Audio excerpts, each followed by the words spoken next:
విశ్లేషణ అనే కార్యక్రమం ద్వారా ఉన్నతమైన దేవుని సంగతులను మహాజ్ఞానముగా నేర్చుకుంటున్నటువంటి మీ అందరికీ మన ప్రభువును రక్షకుడునైన యేసుక్రీస్తు వారి పేరిట నా హృదయపూర్వకమైన వందనములను తెలియజేయుచున్నాను. ప్రియులారా, పరిశుద్ధ గ్రంథం నుండి ఈరోజు మానవాళికి అవసరమైనటువంటి ఒక చక్కని జ్ఞానాంశమును నేర్చుకుందాం.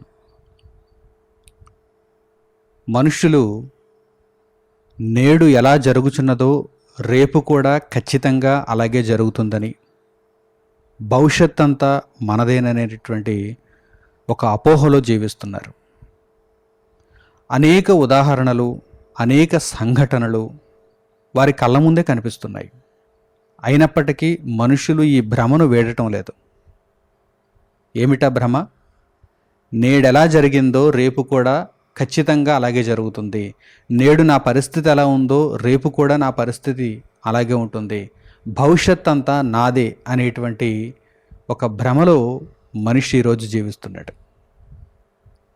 అయితే ఈ విషయాన్ని గురించి పరిశుద్ధ గ్రంథము స్పష్టమైనటువంటి జ్ఞానమును తెలియజేస్తుంది. స్పష్టమైనటువంటి జ్ఞానము అదేమిటో తెలుసా? నేడు నీది కావచ్చు, కానీ రేపు దేవునిది. నేడు కూడా నీది ఎలాగైందో తెలుసా? దేవుడు నేడు నీకు అనుకూలముగా ఉండేటట్టుగా పరిస్థితులను మార్చాడు.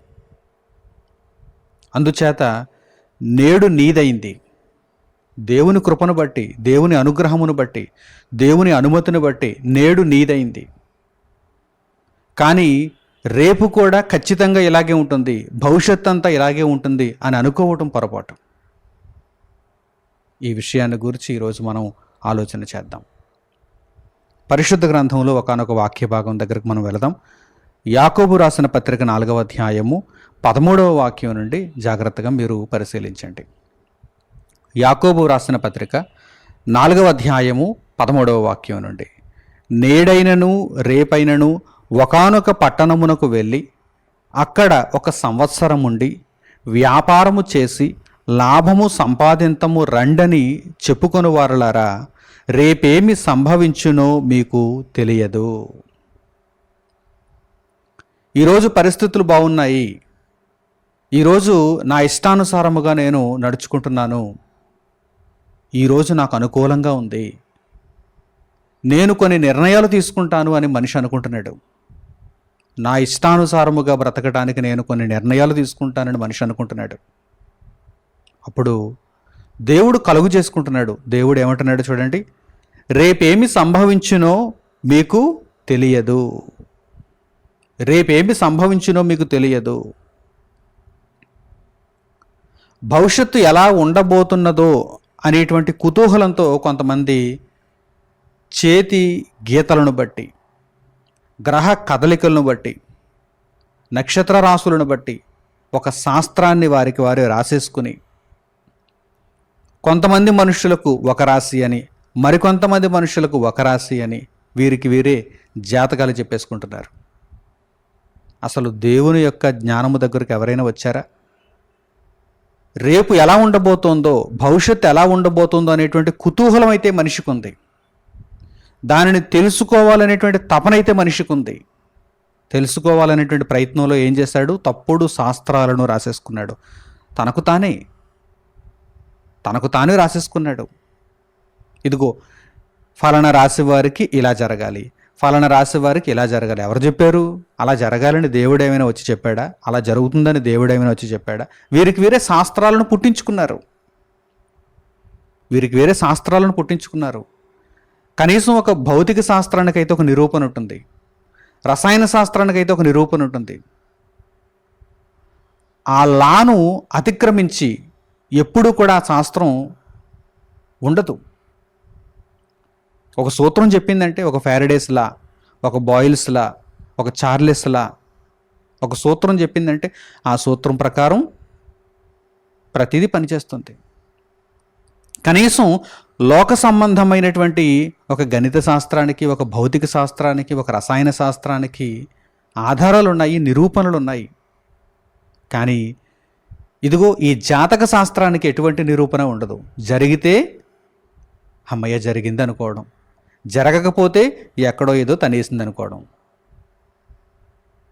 అంటే ఏదో ప్రశ్నలు మనకిచ్చినప్పుడు జవాబులుగా క్రింద ఒక 4 ఆప్షన్స్ ఇచ్చినప్పుడు మనకు తెలియకపోయినా సరే ఏదో ఒక ఆప్షన్ మనం ఎంచుకుని ఆ ఆప్షన్ రైట్ అయితే చంకలు గుద్దుకొని సంతోషించడం, ఆ ఆప్షన్ తప్పు అయితే మరో ప్రశ్న దగ్గరకు వెళ్ళిపోవడం అనేటువంటి ధోరణిలో ఈ జాతక శాస్త్రం ఉంది. అన్నిసార్లు తప్పు అవుతుందని చెప్పలేం కదా. ఒక కఠినమైనటువంటి పరీక్షలో కూడా మీరు గెస్ చేస్తే కొన్ని సమాధానాలు కరెక్ట్ అవ్వచ్చు. ఒక కఠినమైనటువంటి పరీక్ష, ఇంజనీరింగ్లో గేట్ ఎగ్జామ్, అలాగే మెడిసిన్లో నీట్ ఎగ్జామ్, ఈ పరీక్షలు కఠినంగా ఉంటాయి. కఠినమైనటువంటి ఈ పరీక్షలలో కూడా మీరు ఏదో ఒకటి ఊహించారనుకోండి, ఒక 100 ప్రశ్నలు ఉంటే 100 ప్రశ్నలు కూడా ఏబిసిడి అనేటువంటి ఈ ఆప్షన్స్లో ఇష్టం వచ్చినట్టుగా మీరు ఆప్షన్స్ చూస్ చేసుకున్నారనుకోండి, ఒక లేమెన్ కూడా, ఒక నిరక్షరాస్యుడు కూడా ఏబిసిడి ఇది బి అవ్వచ్చు, ఇది ఏ అవ్వచ్చు, ఇది సి అవ్వచ్చు అని చూస్ చేసుకున్నాడు అనుకోండి, 100లో ఒకటైనా కరెక్ట్ అవుతుంది. ఒకటి కరెక్ట్ అయింది కనుక అతడు క్వాలిఫై అయినట్ట, అతడు ఆ పరీక్షను క్రాక్ చేసినట్ట కాదు కదా. ఒక్కొక్కసారి 50 కరెక్ట్ అవ్వచ్చు, ఒక్కొక్కసారి 70 కరెక్ట్ అవ్వచ్చు. అది ప్రాబబిలిటీ. ప్రియులారా, ఈ జాతక శాస్త్రానికి ఖచ్చితత్వం లేదు. ఇది మనిషి వ్రాసుకున్నటువంటి శాస్త్రం, మనిషి ఊహాజనితమైనటువంటి శాస్త్రం. రేపేమి సంభవించునో, భవిష్యత్తు ఎలా ఉండబోతున్నదో అని తెలుసుకోవాలనేటువంటి కుతూహలం అయితే మనిషికి ఉంది. కానీ దేవుడు స్పష్టంగా తెలియజేశాడు, నేడు ఏదో నీకు చక్కగా అన్నీ అనుకూలంగా జరుగుతున్నాయి, అది కూడా నా కృపను బట్టి, నా యొక్క అనుగ్రహమును బట్టి నీవు నేర్చుకుంటావని నీకు అన్నిటినీ కూడా అనుకూలంగా మలచాను. నేడు ఇంత చక్కగా ఉన్నదని, రేపు కూడా ఇలాగే ఉంటుందని నీవు భ్రమిస్తున్నావు. రేపు ఏమి సంభవించినో ఎవరికీ తెలియదు. అది దేవుని దగ్గరే ఉంది. దేవుడు నిర్ణయిస్తాడు. రేపు ఏమి సంభవించాలనేది దేవుడు నిర్ణయిస్తాడు. కనుక వ్రాయబడినటువంటి చక్కని మాటలను మీరు చూడండి. రేపేమి సంభవించినో మీకు తెలియదు. మీ జీవం ఏ పాటిది? మనుషులారా, మీ జీవం ఏ పాటిది? ఎంత చిన్నదో తెలుసా? ఎంత అల్పమైనదో తెలుసా మీ జీవితం? చూడండి, మీరు కొంతసేపు కనబడి అంతలో మాయమైపోవు ఆవిరి వంటి వారే. మీ జీవము ఏ పాటిదో ఒక్కసారి మీరు గమనించండి, గుర్తించండి, నిజాన్ని తెలుసుకోండి, యథార్థాన్ని స్వీకరించండి. మీరు కొంతసేపు కనిపిస్తారు, ఒక ఆవిరి మాదిరిగా కొంతసేపు ఒక ఆకారంలో కనిపిస్తారు, తెల్లగా కనిపిస్తారు, ఆ తర్వాత మాయమైపోతారు. ఆవిరి తెల్లగా ఒక ఆకారంలో కనిపిస్తుంది, తర్వాత గాలిలో కలిసిపోతుంది, మాయమైపోతుంది. అలాగే ఒక మనిషి జీవితం కూడా కొంతసేపు కనిపిస్తుంది, ఆ తర్వాత మాయమైపోతుంది. అట్టి మాదిరి జీవితాలను కలిగి ఉన్నారు మీరు. కనుక ఏదో ఊరకనే వెర్రవేగకండి. భవిష్యత్ అంతా మాదే అనేటువంటి తప్పుడు మాటలను పలకకండి. ఈరోజు మీరు క్షేమంగా ఉన్నారంటే, ఈరోజు మీరు సుఖంగా ఉన్నారంటే దేవునిని స్తుతించండి, దేవునిని కీర్తించండి, దేవుని కొరకు ఎలా బ్రతకాలా అని తెలుసుకోండి, దేవుని మార్గంలో నడుచుకోండి. ఇది పరిశుద్ధ గ్రంథం మనుషులకు నేర్పిస్తున్నటువంటి జ్ఞానం. ఈ రోజును నీకు అనుకూలంగా దేవుడు మలచాడంటే దాని వెనకున్నటువంటి రహస్యం ఏంటో తెలుసా? నీవు దేవుని కొరకు బ్రతకాలని, నీవు దేవుని కొరకు బ్రతకాలని. ఈరోజు నీదైందంటే దానికి కారణం దేవుడు. కానీ రేపటి రోజు ఎలా ఉండబోతున్నదో నీకు తెలియదు. అది దేవుని చేతుల్లో ఉంది. రేపేమి సంభవించినో నీకు తెలియదు. నీ జీవము ఏ పాటిదో ఒక్కసారి గమనించు సోదరా, గమనించు సోదరి. ఇదిగో దేవుడు తెలియజేస్తున్నాడు, ఆవిరి వంటి బ్రతుకులు అని దేవుడు తెలియజేస్తున్నాడు. కనుక ఏం చేయాలి? కనుక ఇప్పుడు మనం ఏం చేయాలి చూడండి. కనుక ప్రభువు చిత్తమైతే మనము బ్రతికి ఉండి ఇది అది చేతమని చెప్పుకొనవలెను. ప్రభువు చిత్తమైతే మనము బ్రతికి ఉంటాము, ప్రభువు చిత్తమైతే మనము బ్రతికి ఉండి ఇది అది చేతము అని చెప్పుకొనవలెను. ఇప్పుడైతే మీరు మీ డంబముల యందు అతిశయపడుచున్నారు. ఇప్పుడైతే మీరు మీ డంబముల యందు అతిశయపడుచున్నారు. ఊరకనే డంబముతో మీరు బ్రతుకుచున్నారని ఇదిగో పరిశుద్ధ గ్రంథములో తెలియచేయబడింది. ఊరకనే డంబము, ఊరకనే అతిశయము. రేపేమి సంభవించునో నీకు తెలియదు. ఇప్పుడైతే మీరు మీ డంబముల యందు అతిశయపడుచున్నారు. ఇట్టి అతిశయమంతయు చెడ్డది. అందుచేతనే ఈ పాఠం. ఈ అతిశయము చెడ్డది. రేపటికి ఇంకా బాగుంటుంది నా భవిష్యత్తు, నేను ఇంకా గొప్పగా బ్రతుకుతాను, ఇదిగో ఈ విధంగానే పరిస్థితులన్నీ కొనసాగిపోతాయి అని మీరు అనుకుంటున్నారా? అతిశయిస్తున్నారా? మానవ జ్ఞానం గొప్పదని, మానవ బలం గొప్పదని, మానవ ఆలోచనలు గొప్పవని మీరు అతిశయిస్తున్నారా? దేవుని చిత్తమును ఎరుగుకున్నారా? మీ బ్రతుకు ఏ పాటితో తెలుసుకొనుకున్నారా?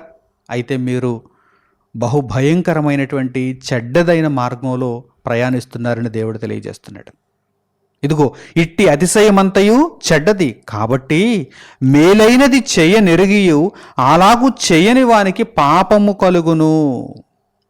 ఇదిగో నేడు నీ చేతుల్లో ఉందంటే నీవు దేవుని కొరకు బ్రతకాలని అర్థం, నీవు దేవుని చిత్తమును నెరవేర్చాలని అర్థం, మేలైన దానిని జరిగించాలని అర్థం. మేలైనది చెయ్యనెరిగియు అలాగూ చెయ్యని వానికి పాపము కలుగును. ఆ పాపము వలన వచ్చు జీతము మరణము, నిత్య మరణములోనికి మనిషి వెళ్ళిపోవాలి. కనుక నేడు నీది అని నీవు అతిశయపడకు. భవిష్యత్తు కూడా ఇదిగో ఇలాగే ఉంటుందని అతిశయంతో ఉండద్దు. దేవుని కొరకు ఆలోచించు. ఇదిగో దేవుని మార్గములో నడుచుకో. భవిష్యత్తు దేవుడు ఆదేశించినట్టుగా ఉంటుంది. భవిష్యత్తు దేవుడు ఆదేశించినట్టుగా ఉంటుంది. ఈరోజు దేవుడు నీకు అనుగ్రహించాడని, ఈ రోజున నీవు క్షేమంగా ఉన్నానని దేవుని గూర్చి నీవు పట్టించుకోకపోతే, దేవుని మార్గములో నీవు నడుచుకోకపోతే, రేపటి రోజున దేవుడు నిన్ను భయంకరమైనటువంటి శిక్షలోనికి పంపిస్తే నిన్ను తప్పించేవారే ఎవరు ఉండరు. కనుక రేపటి రోజు భవిష్యత్ అనేది దేవుని చేతులలో ఉన్నది. కనుక నేను దేవునికి లోబడి బ్రతకాలి, ఈ రోజున నేను దేవునికి లోబడి బ్రతకాలి అనేటువంటి జ్ఞానమును మనం సంపాదించుకోవాలి. ప్రపంచానికైతే ఈ జ్ఞానం లేదు. ఈ రోజును చూచి మురిసిపోతున్నారు. ఈరోజు లాభం వచ్చింది, ఈరోజు సంతోషంగా ఉంది, ఈరోజు నా ఇష్టానుసారంగా నేను నడుచుకుంటున్నాను, భవిష్యత్ అంతా నాదే అనేటువంటి ఒక వెర్రి భ్రమలో, ఒక పిచ్చి భ్రమలో మనుషులు కొనసాగుతున్నారు. కానీ ఆ అతిశయమంతా చెడ్డది, ఆ అతిశయమంతా చెడ్డది. ఇదిగో పరిశుద్ధ గ్రంథంలో వ్రాయబడినటువంటి మాట ఇది. ఇది మానవ ఊహల నుండి వచ్చినటువంటి మాట కాదు, దేవుడు రాయించిన మాట, పరిశుద్ధాత్మ ప్రేరణ చేత వ్రాయబడిన మాట. ఆ అతిశయము చెడ్డది, ఆ అతిశయము చెడ్డది. కనుక మీరు దేవునికి లోబడుతూ దేవుని చిత్తానుసారముగా ప్రవర్తిస్తూ ఈ రోజును దేవుడు నాకు శుభకరమైనదిగా, క్షేమకరమైనదిగా, లాభకరమైనదిగా అనుగ్రహించాడు అంటే ఇదిగో నేను దేవుని మార్గంలో నడుచుకోవాలి. భవిష్యత్తు దేవుని చేతుల్లో ఉంది. భవిష్యత్తును దేవుడు నాకు అనుకూలముగా మలచాలంటే నేను ఇప్పుడు దేవునికి లోబడాలి, దేవుని చిత్తాన్ని నెరవేర్చాలనేటువంటి ఒక గొప్ప ఆలోచనతో మనం బ్రతకాలి. ఆ ఆలోచనను మనము సఫలీకృతం చేసుకుంటూ జీవించాలి. పరిశుద్ధ గ్రంథం నుండి మరొక అద్భుతమైనటువంటి వాక్య భాగాన్ని మీకు చూపిస్తాను, జాగ్రత్తగా చూడండి. యోహాను గారు వ్రాసినటువంటి మొదటి పత్రిక 2వ అధ్యాయము 17వ వాక్యం. యోహాను గారు వ్రాసినటువంటి మొదటి పత్రిక 2వ అధ్యాయము 17వ వాక్యాన్ని చూడండి. లోకమును దాని ఆశయు గతించిపోవుచున్నవి, లోకమును దాని ఆశయు గతించిపోవుచున్నవి. ఎంతో ఆశ పెట్టుకుని ఉంది లోకం, భవిష్యత్తు ఇంకా ఆశాజనకంగా ఉంటుందని, భవిష్యత్తు ఇంకా గొప్పగా ఉంటుందని లోకం ఎంతో ఆశ పెట్టుకుని ఉంది. వచ్చేది ఆర్టిఫిషియల్ ఇంటెలిజెన్స్ యుగం, వచ్చేది రోబోల యుగం. కనుక శాస్త్ర సాంకేతిక రంగాలలో మేము ఎంతో అభివృద్ధిని సాధించేసి ప్రతి రోగానికి కూడా మేము ముగింపు పలికేస్తాం. మా ఆయుష్ను పెంచేసుకుంటాం, మా జీవన ప్రమాణాలను మెరుగుపరిచేసుకుంటాం, ఇంకా ఎక్కువగా మేము లోకాన్ని అనుభవించేస్తాం అని లోకమందు ఉన్నటువంటి జనులు అనుకుంటున్నారు. కానీ దేవుడు తెలియజేస్తున్నాడు చూడండి, లోకమును దాని ఆశయు గతించిపోవుచున్నవి. వారికి అర్థం కావటం లేదు. గతించిపోవుచున్నవి అంటే ముగింపుకు వెళ్ళిపోతుంది లోకం. ఆరిపోయే దీపానికి వెలుగు ఎక్కువట. ఇక ఎలాగో ఆరిపోతాను కదా అని చెప్పి బాగా వెలుగుతుంది. ఉన్నదంతా ఖర్చు చేసుకుని వెలుగుతుంది. ఆ నూనెని అంతా ఖర్చు చేసుకుని వెలుగుతుంది. ఆ ఒత్తంతా పూర్తిగా ఇక మండుతుంది. ఆరిపోయే దీపం వెలుగు ఎక్కువ. ఈ లోకము కూడా ఆరిపోయే దీపమే. ఈ లోకము కూడా ఆరిపోయే దీపమే. దేవుడు స్పష్టముగా తెలియజేశాడు. లోకమును దాని ఆశయు గతించిపోవుచున్నవి గాని దేవుని చిత్తమును జరిగించువాడు నిరంతరము నిలుచును. దేవుని చిత్తమును జరిగించువాడు నిరంతరము నిలుచును. నిజంగా భవిష్యత్తులో మీరు బాగుండాలని కోరుకుంటున్నారా? అయితే ఇప్పుడు దేవుని కొరకు మీరు బ్రతకండి. దేవుని చిత్తమును జరిగించండి. మీ ఇష్టానుసారంగా మీరు బ్రతికితే భవిష్యత్తు ఏదో నాకు అనుకూలంగా ఉంటుందిలే అని మీరు అనుకుంటే దేవుడు తప్పకుండా దానిని తలక్రిందులు చేస్తాడు, తారుమారు చేసేస్తాడు. భవిష్యత్తు చీకటిగా మారిపోతుంది. ఒకవేళ మన ఇష్టాన్ని మనం నెరవేర్చుకుంటూ దేవుని పట్టించుకోకపోతే భవిష్యత్తు అంధకారమయంగా మారిపోతుంది. కానీ దేవుని వాక్యానికి మనం లోబడితే, దేవుని చిత్తమునకు మనము అంగీకరిస్తే మనము నిరంతరం నిలుస్తాం. ఎందుకంటే భవిష్యత్తును దేవునికి అప్పచెప్పేస్తాం. తండ్రి, నీ చేతుల్లో ఉంది భవిష్యత్తు. నా భవిష్యత్తును మలచేవాడు నీవే. నా భవిష్యత్తును ఆనందదాయకంగా తీర్చిదిద్దేవాడు నీవే. నా భవిష్యత్తును నిత్యము నిలిచేదిగా మార్చేవాడు నీవే. కనుక తండ్రి, నీ చిత్తమును నేను నెరవేరుస్తాను. నీ వాక్యమందు వ్రాయబడినటువంటి విధి విధానాలకు నేను తలదించుతాను. నీతి మార్గమును అనుసరిస్తాను. న్యాయమును ప్రేమిస్తాను. ధర్మంగా నడుచుకుంటాను. ఇదిగో ప్రభువైన యేసుక్రీస్తు ద్వారా పాపములు క్షమింపబడిన వాడనై, క్షమింపబడిన దాననై, ప్రభువు రాజ్యంలో చేర్చబడిన వాడనై, చేర్చబడిన దాననై సత్కార్యములను పూర్తి చేసుకుంటాను అని దేవుని దగ్గర మనం లోబడగలిగితే నిరంతరము నిలిచేటువంటి అవకాశం మనకు కలుగుతుంది. ఇప్పుడు చెప్పండి, నిజంగా భవిష్యత్తు తెలిసిన వారెవరు? దేవుని చిత్తమును జరిగించేవారే. అస్సలు భవిష్యత్తు తెలియని వారెవరు? వారికి వారే శాస్త్రాలు రాసుకొని, చేతిరేఖలను చూచుకుంటూ, ఏవేవో పుస్తకాలు రాసుకొని, నుదుటి రాతలంటూ, ఇదిగో రాశి ఫలాలంటూ వ్యర్థమైనటువంటి భావజాలంతో అంధకారమయమైనటువంటి జీవితంలో ఉండిపోయిన వారే భవిష్యత్తు తెలియనివారు. కనుక నిజంగా భవిష్యత్తును ఆనందదాయకంగా మలచుకోవాలంటే ఏం చేయాలి? వెంటనే దేవుని దగ్గర మనము లోబడిపోవాలి. తండ్రి, నీ చిత్తమును నేను నెరవేరుస్తాను. భవిష్యత్తు నీది, భవిష్యత్తు నీ చేతుల్లో ఉంది. ఎలాగైనా నీవు మార్చగలవు భవిష్యత్తును నీవు ఎలాగైనా మార్చగలవు. ఎందుకంటే భవిష్యత్తు నీ చేతుల్లో ఉంది. భవిష్యత్తును రూపకల్పన చేసేది నీవు. కనుక నేను నీ చిత్తమునకు లోబడతాను అని దేవుని దగ్గర మనము చక్కగా మన బ్రతుకును సమర్పించుకోగలిగితే, ఇదిగో వ్రాయబడిన వాక్యం ప్రకారం దేవుని చిత్తమును జరిగించువాడు నిరంతరము నిలుచును. అంటే నిత్యత్వానికి వెళ్ళిపోతాడు. దేవుని చిత్తమును ఈ భూమి మీద జరిగించేవాడు నేడు తన చేతులలో ఉన్నప్పుడు, ఈరోజు తన చేతులలో ఉన్నప్పుడు, ఈ పరిస్థితి తన చేతులలో ఉన్నప్పుడు, ఈ పరిస్థితిని, ఈ దినమును చక్కగా దేవుని కొరకు వినియోగించినవాడు, ఈ బ్రతుకును దేవుని యొక్క మార్గములో నడిపించుకున్నవాడు నిరంతరము నిలుచును. భవిష్యత్తు ఆశాజనకంగా ఉంటుంది, ఆనందదాయకంగా ఉంటుంది. దీనికి ఒక ఉదాహరణ మీకు చూపించమంటారా? మీకు అర్థమవుతుంది. ఈ పరిస్థితి అంతా మీకు అర్థమవుతుంది. ఇప్పటి వరకు చెప్పబడిన వాక్య భాగాలన్నీ కూడా మీకు అర్థమవుతాయి. ఒక ఉదాహరణ మీరు చూడండి. యేసుక్రీస్తు ప్రభువారు సిలువ వేయబడ్డారు. యేసుక్రీస్తు ప్రభువారు సిలువ వేయబడినప్పుడు ఆయనతో పాటుగా మరో 2 నేరస్తులు కూడా సిలువ వేయబడ్డారు. అలా సిలువ వేయబడినటువంటి నేరస్తులలో ఒకడు, ఇదిగో నేడు ఇంకా మన చేతుల్లో ఉన్నది గనుక భవిష్యత్తు మరల మనం అనుకున్నట్టే జరుగుతుంది అని అనుకుంటూ ఒక అంధకారంలో ఉండిపోయాడు. కానీ మరొక నేరస్తుడు మాత్రం భవిష్యత్తు ఆశాజనకంగా ఉండాలి అంటే అది దేవుని చేతుల్లో ఉన్నది కనుక, ఇదిగో ఈ దేవుని కుమారుని నేను అంగీకరించాలి అనేటువంటి ఒక గొప్ప విధానంలోనికి వచ్చేసాడు. నిజంగా ఆ ఉదాహరణను కనుక మీరు అర్థం చేసుకోగలిగితే, ఆ 2వ నేరస్తుడు చక్కగా దేవునికి లోబడినటువంటి రీతిలో మీరు కూడా దేవునికి లోబడేటువంటి గొప్ప నిర్ణయాలు తీసుకునేటువంటి అవకాశం ఉంటుంది. చక్కగా ఆ ఉదాహరణ ఇప్పుడు మనం చూద్దాం. లూకాసు వార్త 23వ అధ్యాయము 39వ వాక్యం నుండి మీరు చూడండి.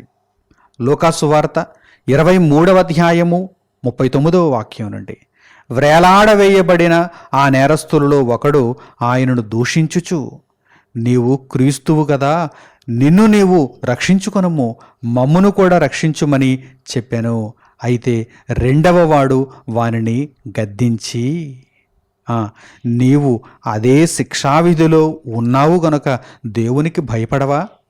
మనకైతే ఇది న్యాయమే, మనము చేసిన వాటికి తగిన ఫలము పొందుచున్నాము గాని ఈయన ఏ తప్పిదమును చేయలేదని చెప్పి ఆయనను చూచి, యేసు, నీవు నీ రాజ్యములోనికి వచ్చినప్పుడు నన్ను జ్ఞాపకము చేసుకొనుమనెను. అందుకాయన వానితో, నేడు నీవు నాతో కూడా పరదయసులో ఉందువని నిశ్చయముగా నీతో చెప్పుచున్నానెను. రెండవ నేరస్తుడు ఎంత చక్కగా ఆలోచించాడు. యేసుక్రీస్తు ప్రభువు వెంటనే రెండవ నేరస్తునికి హామీ ఇచ్చేశాడు, రాసిచ్చేశాడు. ఇదిగో నీ భవిష్యత్తు, ఇది ఏమిటి నీ భవిష్యత్తు? నీవు నాతో కూడా పరదైసులో ఉంటావు, నెమ్మది పొందే స్థలంలో ఉంటావు. అబ్రాహాము ఎక్కడైతే నెమ్మది పొందుతున్నాడో అక్కడికి వచ్చేస్తావు. ఎందును బట్టి? ఈ హామీ ఎందుకు ఇవ్వబడింది? ఎలా సంపాదించుకోగలిగాడు ఆ నేరస్తుడు? ఆలోచన విధానం. వ్రేలాడవేయబడినటువంటి నేరస్తులలో ఒకడేమంటున్నాడు, ఇదిగో ఇంకా మన చేతుల్లోనే ఉంది కదా, ఈరోజు ఇంకా మన చేతుల్లోనే ఉంది కదా, మనం ఇంకా బ్రతికే ఉన్నాం కదా, నీకు ఎన్నో అద్భుతాలు తెలుసు, ఎన్నో సూచక్రియలు తెలుసు, ఎన్నో మహత్కార్యాలు తెలుసు, నిన్ను నీవు రక్షించుకో, మమ్మల్ని కూడా రక్షించేయి, ఈ సిలువ మీద నుంచి దించేయి, మరలా వెళ్ళి నేరస్తుల వలె జీవించేద్దాం అని వాడు అంటున్నాడు. నేరస్తులలో బ్రతుకుదామని వాడు అంటున్నాడు మొదటివాడు. కానీ రెండవ వాడు మాత్రం, వద్దు, అలా తప్పుడు మాటలు మాట్లాడకు, మన జీవం ఏ పాటిది, నిజంగా మనం దేవునికి లోబడాలి. ఈ రోజైనా పరివర్తన నొందు, ఈ రోజైనా పశ్చాత్తాపపడు, పాప క్షమాపణ కలుగుతుంది. ఇదిగో నేనైతే పశ్చాత్తాపడుతున్నాను అంటున్నాడు చూడండి, పాపమును ఒప్పుకుంటున్నాడు చూడండి. మనకైతే ఇది న్యాయమే, మనము చేసినటువంటి దుర్మార్గపు పనులకు, మనము చేసినటువంటి అన్యాయపు పనులకు, అక్రమాలకు ఇది మనకు తగిన శిక్షను మనం అనుభవిస్తున్నాం. కానీ ఆయన మనందరి కొరకు సిలువనెక్కాడే, మనందరి కొరకు కష్టాన్ని అనుభవిస్తున్నాడే, మనందరి కొరకు కొరడా దెబ్బలు తిన్నాడే, మనందరి కొరకు రక్తం కారుస్తున్నాడే. ఆ రక్తపు మడుగులో మాంసపు ముద్దగా ఉన్నటువంటి ఆయనను చూస్తే నీకు జాలి కలగటం లేదా?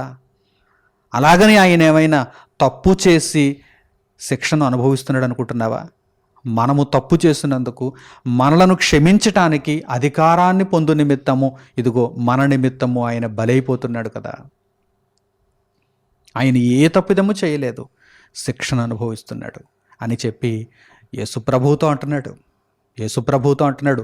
భవిష్యత్తును ఆశాజనకంగా మార్చుకోవటానికి ఎంత చక్కని నిర్ణయం తీసుకున్నాడో చూడండి రెండవ నేరస్తుడు. ఎంత చక్కని నిర్ణయం! ఆలోచన విధానం అండి, ఏదైనా సరే ఆలోచన విధానం.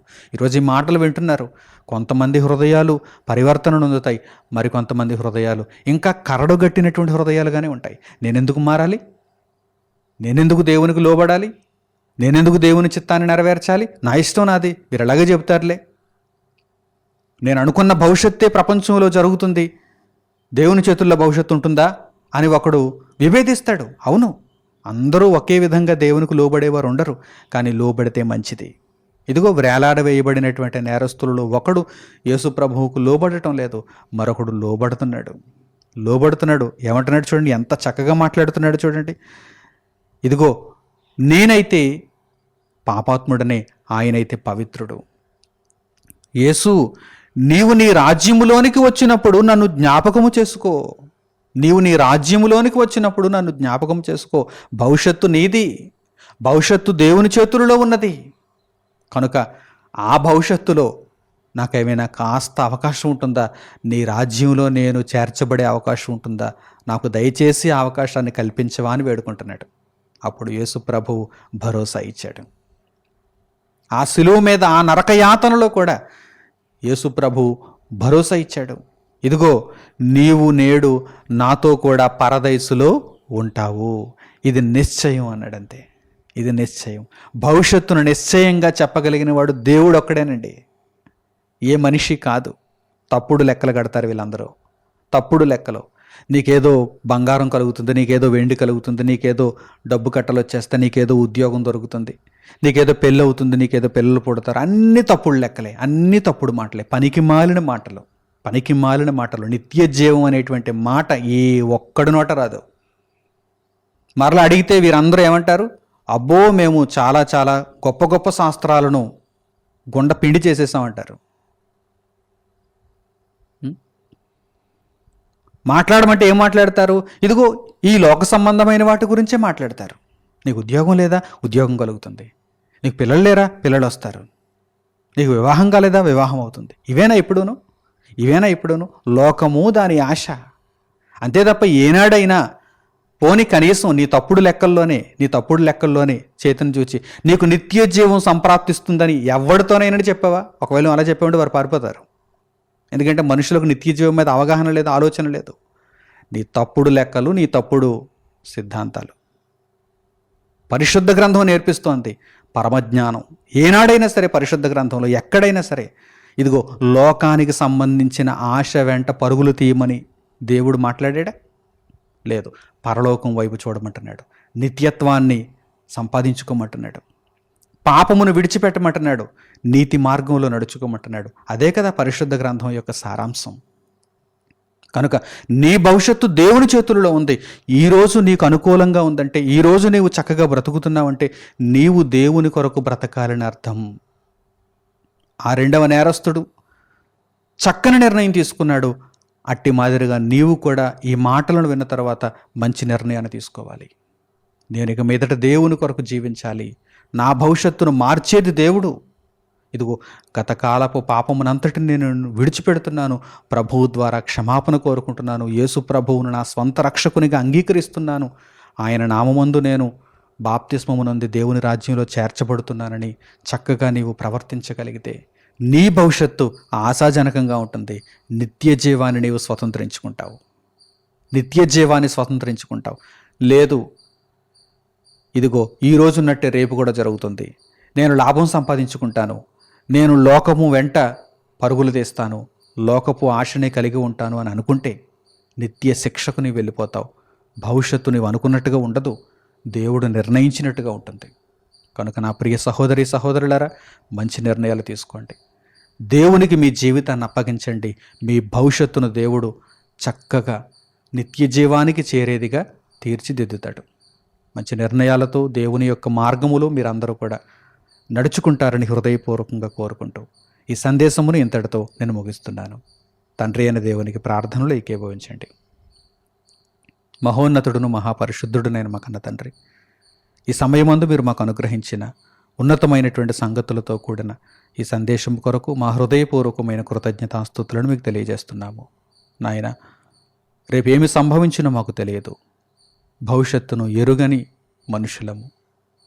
కానీ మీ మాటలలో ఉన్నటువంటి జ్ఞానమును సంపాదించుకోవటానికి మీరు అనుగ్రహించిన కృపను బట్టి మేము ఎంతగానో సంతోషిస్తున్నాము.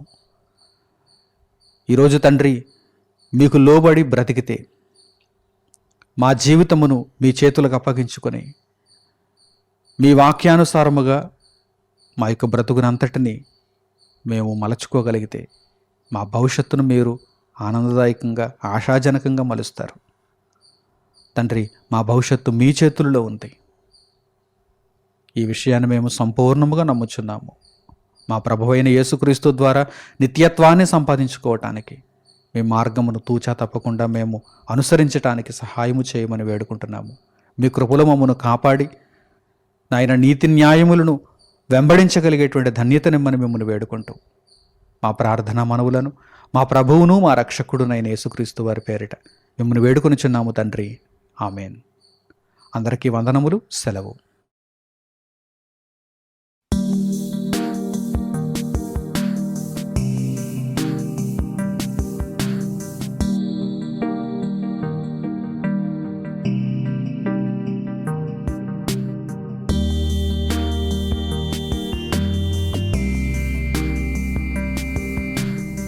సహోదరులు మణికుమార్ గారు ప్రసంగించిన ఎన్నో ఆత్మ సంబంధమైన సంగతులను ఉచితంగా వీక్షించుటకు మా యూట్యూబ్ ఛానల్స్ను తప్పక దర్శించండి. మా సమాచారమును ఎప్పటికప్పుడు తెలుసుకొని ఆత్మీయ అభివృద్ధిని అందవలనంటే మా యూట్యూబ్ ఛానల్స్ను సబ్స్క్రైబ్ చేసుకోండి. సత్వర నోటిఫికేషన్ కొరకు సబ్స్క్రైబ్ బటన్ ప్రక్కన ఉన్న బెల్ సింబల్ను క్లిక్ చేయండి. మరిన్ని వివరాలకు మీరు సంప్రదించవలసిన మా ఫోన్ నంబర్స్ 8978414178 మరియు 8333927666. ధన్యవాదములు.